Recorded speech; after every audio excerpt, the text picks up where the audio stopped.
London Blues.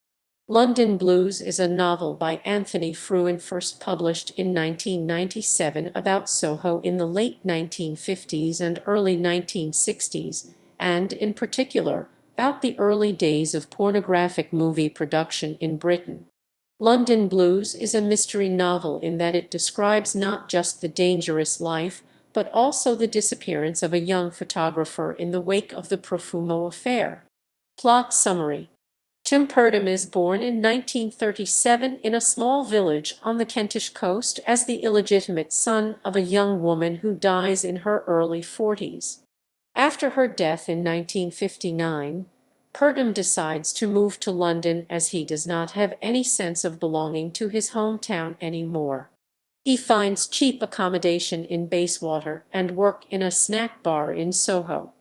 Purdom is not only a jazz fanatic, his favorite musician is Thelonious Monk, but also an intellectual who reads books and who is interested.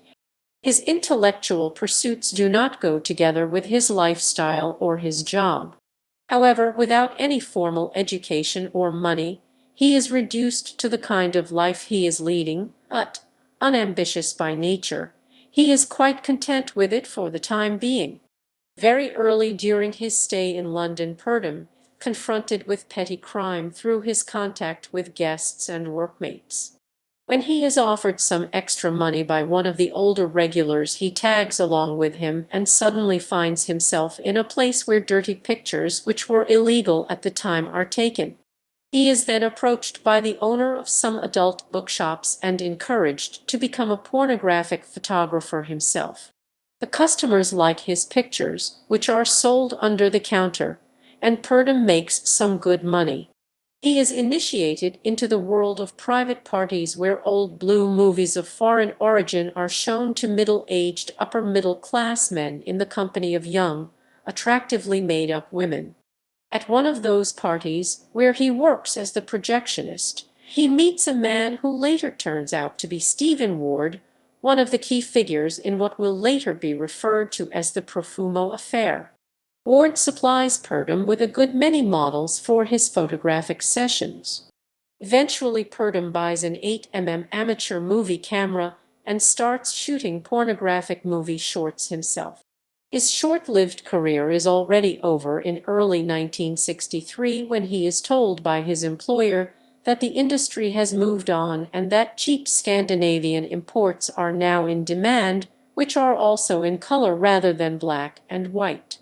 Purdom keeps on working at the snack bar and in addition is commissioned to do some serious photography about London for foreign magazines. He has become a respectable citizen with a new girlfriend who does not know anything about the shady business he has left behind. It is then that he feels he is being haunted by his past. Publication. In an interview, Frewin said about finding a publisher for London Blues, his first novel, Simon and Schuster, were going to go with it, but they got cold feet. Nobody really understood it, and I almost gave up trying to get it published.